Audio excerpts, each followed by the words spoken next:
From the Jill Schwartz Memorial Library here in the wilds of Connecticut, this is Obscure Season 2, Frankenstein. I am your host, your friend, your ear lover, your literary mansplainer-in-chief and Georgianologist, back with, more of the same. More of Mary Shelley's Frankenstein as we plod along on our way to Geneva.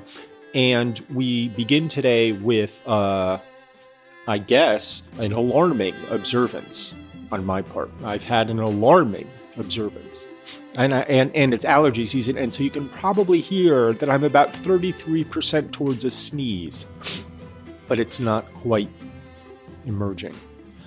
So if I sound a little nasally and weird, you know it's because of the gathering sneeze storm that is accruing in my Sinai.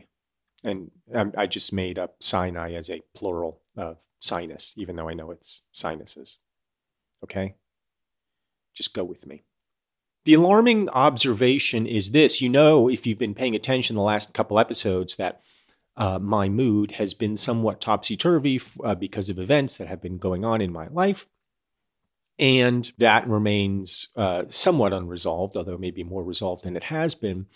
And the other night, we had dinner with a couple of friends. My wife made a friend several years ago when she was in school, in interior design school, getting, a degree. And she met a woman, and we subsequently became friends with her and her husband. And we hadn't seen him in about 6 months. We went out to eat, and they've both been fully vaxxed. We're halfway there, and we went out to eat. And they were relaying certain stories to me of people in their lives as we were relaying stories about our lives. And I thought back on this last year and change or so, and going back several years. And the alarming observation that I had was this. When I was a kid, I feel like there were jokes all the time about men in particular having midlife crises, midlife crises, and the joke was, oh, they're gonna buy a sports car and they're gonna, start sleeping with their secretary or whatever it is. And it was all sort of like, that's fun and funny. But what I've learned now, being in middle age, and those of you who are in middle age, like me, I'm sure can attest to this. And those of you who are not quite there, it's coming. And those of you who are maybe past it, hopefully it gets better. But what I've learned is that the midlife crisis is in fact common. It affects men and women. And it is, in fact, a crisis, like real crises happening to people all around me. Mental crises, physical crises, spiritual crises, crises of memory, remembrance, existential crises. I mean, they take all kinds of wonderful forms, but it seems to really be hitting people. I'm sure the pandemic has only exacerbated this problem for people who were maybe already teetering. And as my life has been topsy-turvy, I cannot quite say that I am in crisis. But the past 3-4 weeks have certainly felt crisis-like emotionally. And so I'm reminded of how unstable all of this shit is. That has been the resounding lesson of my life, I think, over the last 20 years, is the instability of everything. That everything is built on just pillars in mud, and something knocks into them the wrong way, and it feels like the whole thing could collapse. Now, the fact that it hasn't collapsed, and when I say it, I mean everything, suggests that maybe things are built a little more sturdier than I'm giving them credit for, that the engineers did a finer job, that the building inspector came around and said, hey, you know what, it's probably fine. And it turns out it was fine, but there's a lot of shoddy craftsmanship going on in this world. A lot of slipshod work that does not feel like it's gonna survive even minor tremors. Perhaps I've discussed this before, but the first time I became aware of this was on September 11th, 2001. And a couple of buildings got knocked down and some people died. And I don't mean to minimize that in any way, shape, or form, because it was what it was. But in the larger scope of things, in the kind of global scope of things, it was an incident. But that incident definitely felt like somebody had just knocked into one of the pillars and the whole thing trembled. Everything changed. The instability of our entire country became evident and manifest. That we couldn't take that kind of psychic blow without it kind of fucking everything up. And the world since then has been fucked up. What a fucked up world the last 20 years. Now, was it fucked up before? No doubt. But I was less aware of it. I was far less aware of how fucked up things were. And since then, and everything that has happened since has only reinforced my idea that we are all just kind of wobbling on these pillars.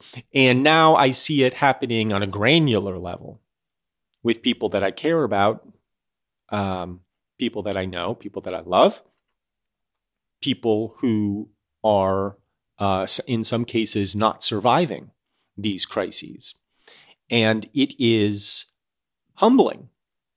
Humbling, I guess, is the right word, because it brings you, it brings you down into the muck and mire of life itself. And what else is this book, Frankenstein, if not meant to bring us down into the muck and mire of life itself?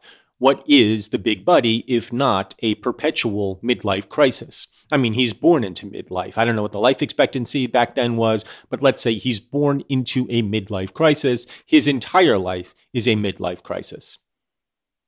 And there are only so many ways to deal with that.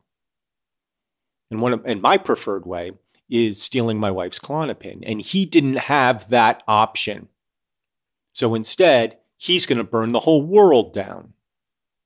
When last we met with the big buddy, he was reformulating his plan for vengeance, blah, blah, blah, blah, blah. He'd saved a girl from the river. He'd gotten shot because of it, and he was like, why does everybody hate me? But he doubled down, tripled down, quadrupled down on destroying everything. He says, I was not made for the enjoyment of pleasure, but now my toils now drew near to a close. And in 2 months from this time, I reached the environs of Geneva. So he has come, in a sense, to Mount Olympus. He has come to the place where his God lives, or at least is from. Victor Frankenstein grew up there in Geneva, and now he is at the foothills of Mount Olympus. So let us continue reading. We are in Volume 2, Chapter 8.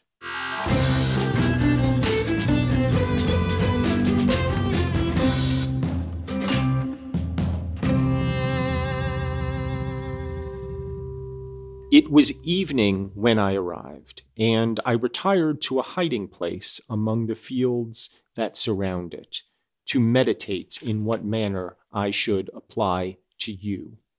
I was oppressed by fatigue and hunger, and far too unhappy to enjoy the gentle breezes of evening, or the prospect of the sun setting behind the stupendous mountains of Jura. At this time, a slight sleep relieved me from the pain of reflection, which was disturbed by the approach of a beautiful child, who came running into the recess I had chosen with all the sportiveness of infancy. Is this poor William, perhaps? Is he about to kill poor William? I mean, what a hell of a coincidence. If that was poor William, the first person he sees there in Geneva happens to be Frankenstein's brother. Well, we'll find out. Suddenly, as I gazed on him, an idea seized me that this little creature was unprejudiced, and had lived too short a time to have imbibed a horror of deformity. If, therefore, I could seize him and educate him as my companion and friend, I should not be so desolate in this peopled earth. Yeah, I mean, it's not a bad idea, right? You see a kid, you take it, right? It's not a bad idea at all. Hey, here comes a kid. Hey, Shakespeare, here comes a kid. Let's take it. So, I'm going to take the kid. I'm going to mold him. I'm going to make him love me.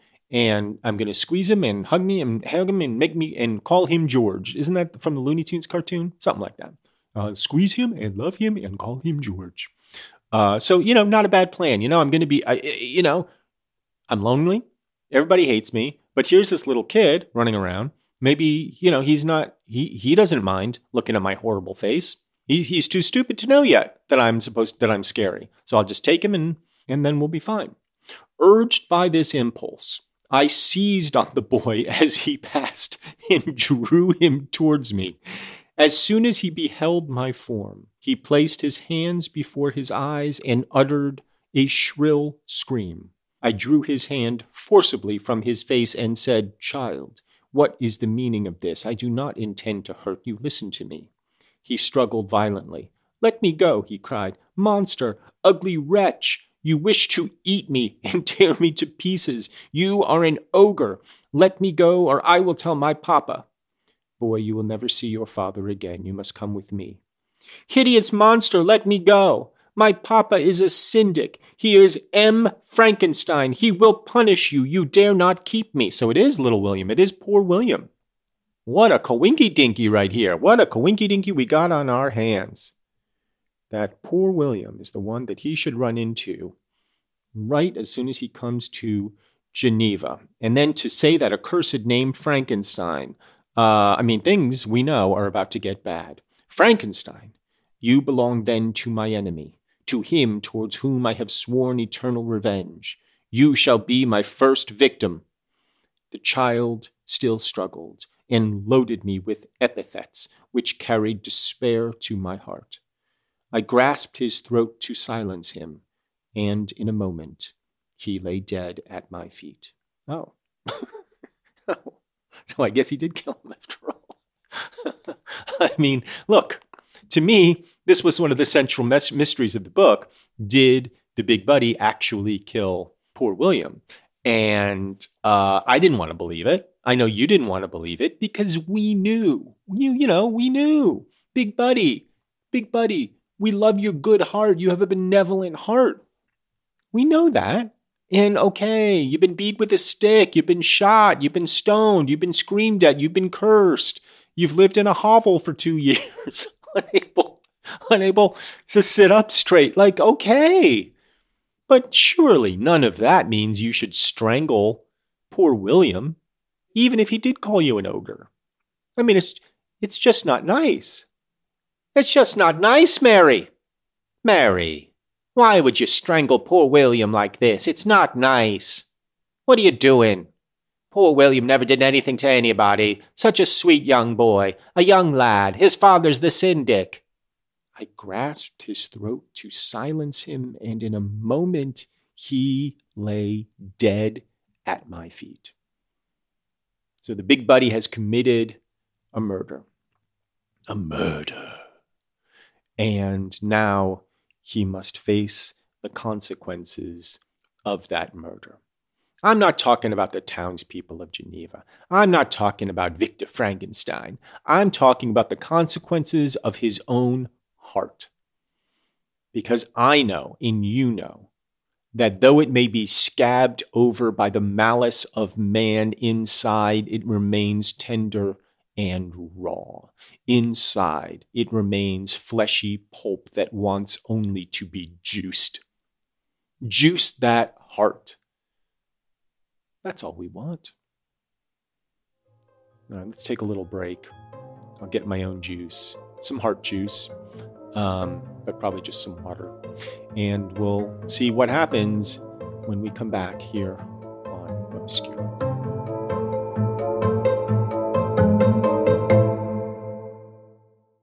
Hey, it's me, Gene Bean Baxter. She is Allie McKay. We worked together for years on the Kevin and Bean Show on K-Rock, and now we're doing this. We're doing this. You're in London. I'm here in LA. We do 3 shows a week on Patreon, and then one that we put out for the masses because we thought everyone should be able to enjoy our goodness. Allie, it's not that good. Tough but fair.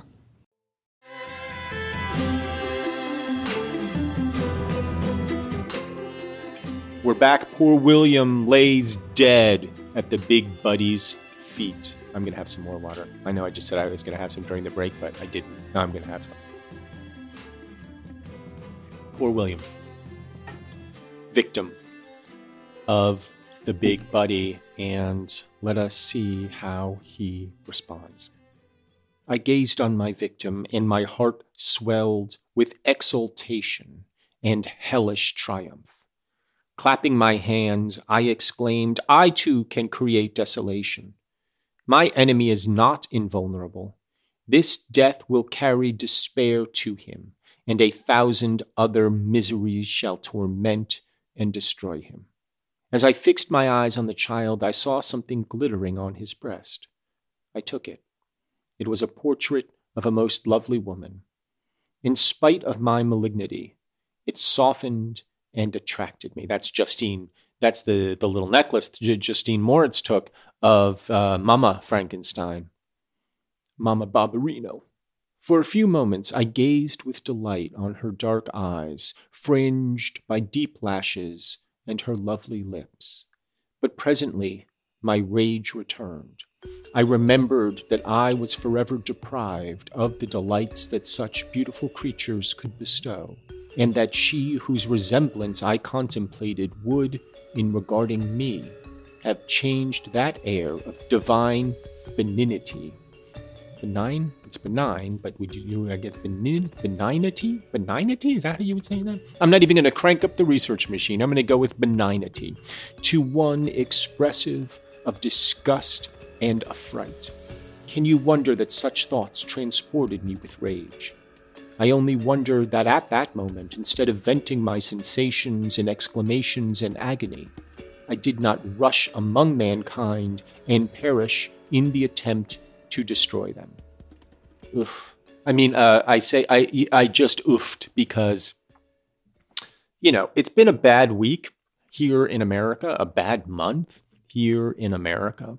And this isn't the stuff for Obscure, but that passage, I only wonder that at that moment, instead of venting my sensations and exclamations and agony, I did not rush among mankind and perish in the attempt to destroy them. Does that not perfectly encapsulate what we imagine must be going through the heads of these people who commit these acts of gun violence?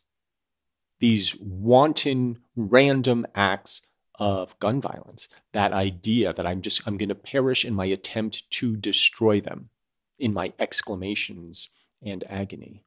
The thought that those kinds of acts are always performed by the insane is a way to dismiss them because it creates a barrier between us and them, obviously.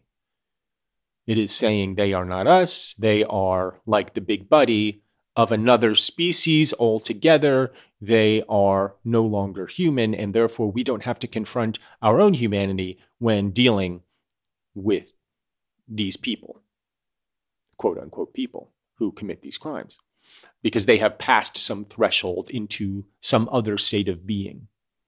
When in fact, we know that they're people just like us. Sometimes, I guess by definition, they have a mental illness because they were given to committing these crimes, but they are not others. They are neighbors and friends and brothers who people have known in their, people have known them. They are not born in some laboratory in Ingolstadt, and they have not lived in hovels for years. They have been driven by whatever reasons to these crimes. And that sense, I did not rush among mankind and perish in the attempt to destroy them. That feels very apt for what these people are doing. I'll continue. While I was overcome by these feelings, I left the spot where I had committed the murder, and seeking a more secluded hiding place, I entered a barn which had appeared to me to be empty. A woman was sleeping on some straw. She was young, not indeed so beautiful as her whose portrait I held, but of an agreeable aspect and blooming in the loveliness of youth and health.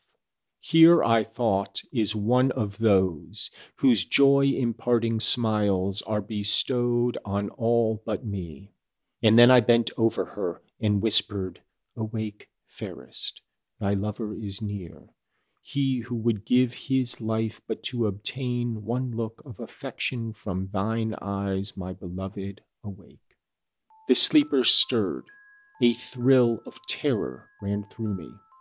Should she indeed awake and see me and curse me and denounce the murderer? Thus would she assuredly act if her darkened eyes opened and she beheld me. The thought was madness. It stirred the fiend within me. Not I, but she shall suffer. The murder I have committed because I am forever robbed of all that she could give me, she shall atone. The crime had its source in her. Be hers the punishment.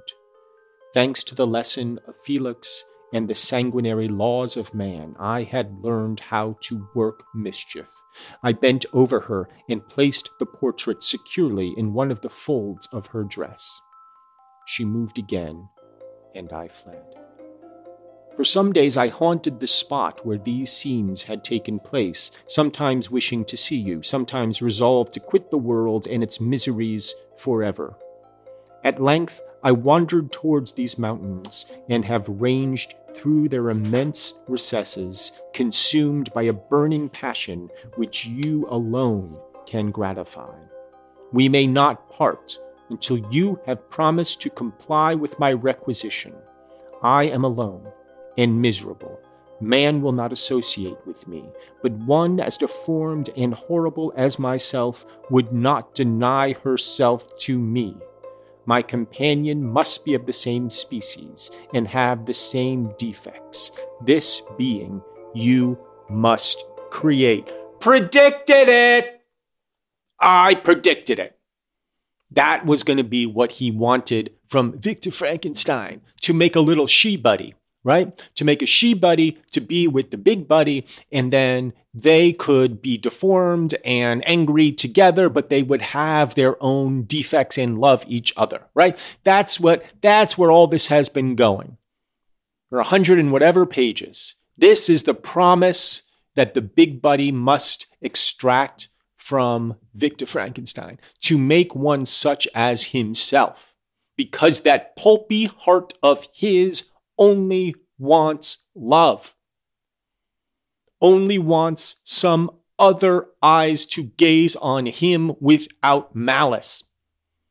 Isn't that what we all want? Just gaze on me without malice. Just look at me without seeing a goddamn monster, even though I know myself to be one. Isn't that all of us? Don't we all feel that same horror upon looking at ourselves? At times, we look at ourselves and wonder how anyone can see us without terror and affright. Our big buddies are hidden beneath our skin. His is right there in the open for everybody to see. And the humanity is buried underneath. It's right there. But what if Victor Frankenstein makes a she-buddy, and then, it turns out they're incompatible. They don't like the same TV shows or the same foods, and he's got all these annoying habits that she's always bothering him about, and she's got annoying habits that he's always getting at her about. She leaves the plates in the sink so that they crust over, and then makes it that much harder to wash later on. And then at a certain point they're like, God, we only have each other, but I really feel like we can't stay together because we're just driving each other crazy. So we're going to need more buddies to get along with. So Victor, if you could make just a couple more buddies for us to get, so that she's got somebody, I've got somebody, and then, we'll go out, we'll do double dates. It'll be nice. We'll go to that little French place up in the Alps when they're closed, of course, so nobody gets too upset, but it'll be nice. And then they're going to be like, and we want little buddy kids because, that's what else are we doing here? If we're not here to procreate. So could you make us some buddy kids? Because we've been trying and nothing's happening. And I don't know if I'm the problem. I don't know if she's the problem. It's probably her, because I'm not going to blame myself. But where does it end? It's a slippery slope up there in the Alps. Lots of slippery slopes. You can come tumbling down if you're not careful. So where does it end? But we understand, don't we, his desire for companionship. If only he could find love, he would not have any need for hatred. He could let humanity be. Look, it's a nice thought. I don't even begrudge him killing poor William. I'm fine with it. I really am. I never liked poor William to begin with. Snot-nosed kid running around. Minor character in the book. I didn't give a shit about it. I didn't care about Justine Moritz. Even though she was, her mother tossed her out on her ear, and then she came back, and she was mean to the mother. The mother, hey, Justine Moritz's story didn't move me to tears. I don't care that she was convicted for the crime of murdering poor William. My interest lies at this point in Big Buddy and his happiness. That's what I want. I want a little Bride of Frankenstein. I want a little She-Buddy. I want them to get along. I want them to have a nice little cottage up there in exile where nobody will ever find them. And he can chop wood for her. And in the springtime, they can run through an alpine glen singing "The Hills Are Alive with the Sound of Music." I don't feel like that is too much to ask for. And he's correct, in his assessment of his god, Victor Frankenstein. He's correct that were it not for Frankenstein's hubris and anti-natural attitude, he would not be there to be miserable. He would not have to take on the sufferings of the world if he were just left to decompose in the ground as the limbs and organs and eyeballs and what have you of all the different people from whom he was assembled. Don't we want Big Buddy to be happy, you guys? Isn't that all we want? To just know there's a Yeti up there in the Swiss Alps with his Yeti bride, singing the sound of music, 8 feet tall and rising. Don't we want that? Don't we want that image to be the last image we have of the Big Buddy? Of course we do. And yet we know it is not meant to be, because we know very soon they will be chasing each other across the frozen tundra of the north. How we get there, we don't yet know. But we've certainly taken some steps in the right direction, and Big Buddy's plea has finally been revealed. Make me a She-Buddy. Make me a She-Buddy, my lord. And let's leave it there, He's created a kind of hellish Eden from which to implore his God for companionship. It is Bizarro World Eden, where it is not a garden, it is a desolate, snowy wasteland. There is no tree of knowledge, only this stub of a man and his notebooks. There is no God, only the Wizard of Oz. So we'll contemplate that as we contemplate crises of various sorts. We'll come back next time and continue our journey and hopefully get enraptured by the love that is going to emerge from the laboratory of Victor Frankenstein. We'll be back next week with another Crisis on Middle-earth episode of Obscure. But until then, I wish you adieu.